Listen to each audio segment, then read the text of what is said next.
Kita semua tahu zakat itu salah satu pilar Islam, ya kan? Sebuah bentuk filantropi yang waduh luar biasa. Tapi, pernah kepikiran nggak kalau di dalam zakat ini sebetulnya tersimpan potensi raksasa yang belum kita manfaatkan sepenuhnya? Potensi yang bisa jadi kunci buat nyelesain masalah-masalah terbesar di dunia. Nah, di sini kita bakal coba bedah gimana sains modern bisa bantu kita ngebuka potensi kuno ini. Coba lihat angka ini, 1 triliun dolar. Gila kan? Ini tuh estimasi paling optimis soal potensi zakat global setiap tahunnya. Coba bayangin deh, uang sebanyak itu bisa nutupin kekurangan dana buat mencapai tujuan pembangunan berkelanjutan atau SDG. Kekuatannya itu benar-benar masif. Tapi, ya ini dia realitanya. Kelihatan banget kan gapnya? Di satu sisi, ada potensi raksasa 1 triliun dolar.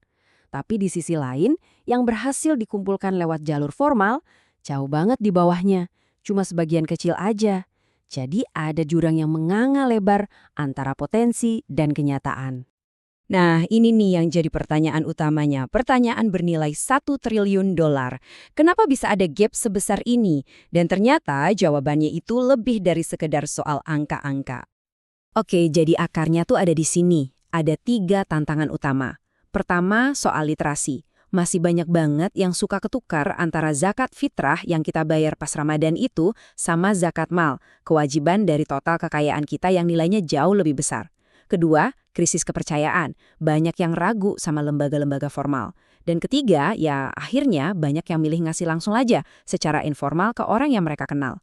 Jadi ini bukan cuma soal uang, ini soal perilaku kita sebagai manusia. Makanya buat benar-benar ngerti masalah ini, kita nggak bisa cuma lihat dari kacamata ekonomi aja. Kita harus nyelam lebih dalam ke dalam pikiran manusia. Kita perlu bongkar sisi psikologi di balik kenapa dan bagaimana orang memberi. Nah, disinilah letak perbedaannya yang menarik. Dulu, model ekonomi klasik itu ngelihat kita sebagai donatur rasional. Seolah-olah kita ini kayak robot, ngitung untung rugi pas mau beramal.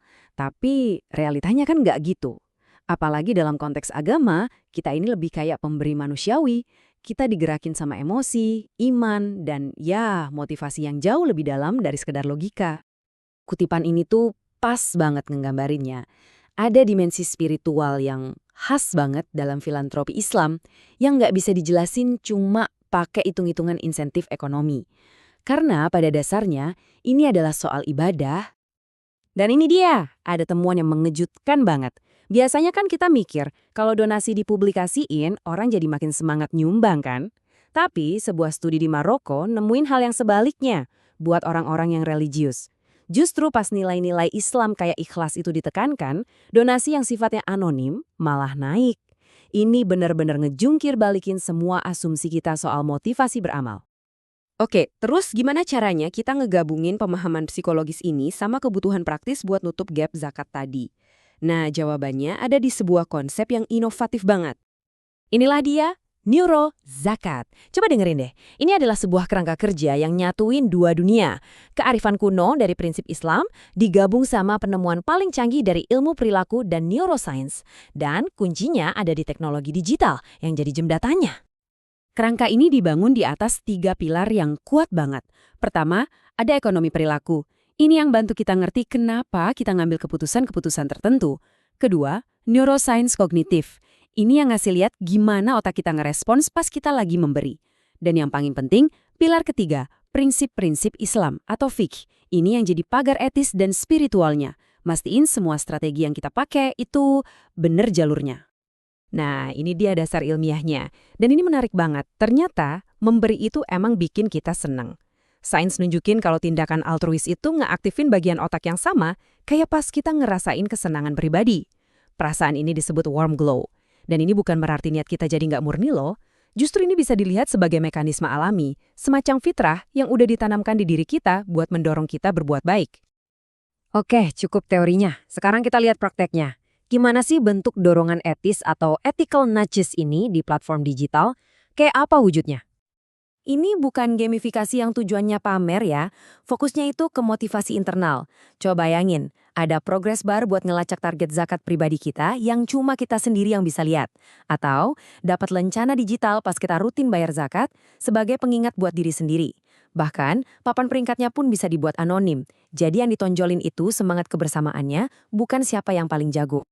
Nah, ini dia prinsip kuncinya. Tujuannya itu adalah kepuasan internal, bukan pujian dari orang lain. Ini pas banget kan, sejalan sama konsep warm glow di otak tadi.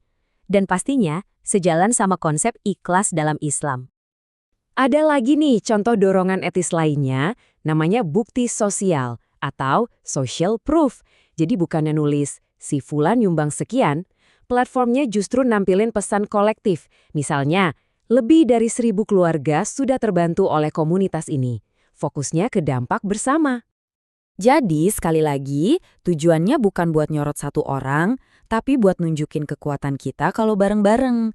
Pas kita lihat dampak nyata dari kontribusi komunitas kita, itu kan langsung nyentuh empati kita, bikin kita ngerasa pengen jadi bagian dari sesuatu yang positif dan lebih besar. Tapi, tentu aja, begitu kita ngomongin teknologi yang mempengaruhi tindakan keagamaan, pasti muncul satu pertanyaan yang penting banget dan juga sensitif. Ini nih pertanyaannya, dan kita harus jawab ini dengan jujur. Apakah semua alat dan teknik ini jangan-jangan malah ngerusak esensi ibadahnya, ngerusak niat tulus atau ikhlas kita? Nah, ini jawabannya. Ada prinsip pemandu yang kuat banget di sini. Tujuannya adalah untuk memfasilitasi niat, bukan menciptakannya. Jadi tujuannya bukan untuk menciptakan niat dari yang tadinya nggak ada. Coba dipikirin kayak gini. Niat baik buat berzakat itu udah ada di dalam diri kita. Teknologi di sini cuma berfungsi sebagai alat. Alat buat nyingkirin halangan-halangan kecil, kayak lupa, ribet ngitungnya, atau prosesnya yang berbelit-belit. Jadi teknologi ini cuma ngebantuin niat baik yang udah ada itu biar lebih gampang terwujud. Itu aja. Oke, jadi apa artinya semua ini buat gambaran besarnya? Kalau kita lihat ke depan, pendekatan inovatif ini mau dibawa kemana sih? Jadi, apa nih kesimpulannya? Pertama, Neuro Zakat ini nawarin model yang jelas, berbasis bukti buat nyelesain masalah gap zakat. Kedua, ini nunjukin kalau sains dan iman itu nggak harus berantem, malah bisa kerja bareng dengan keren. Dan yang terakhir, mungkin ini bukan cuma soal zakat. Bisa jadi ini adalah cetak biru buat filantropi masa depan yang etis dan cerdas. Dan ini jadi pemikiran penutup buat kita semua. Kalau pendekatan kayak gini bisa berhasil buat zakat, coba bayangin, tantangan global apa lagi yang bisa kita pecahkan kalau kita mau ngejembatanin sains modern dengan kearifan kuno. Potensinya bener-bener nggak ada batasnya.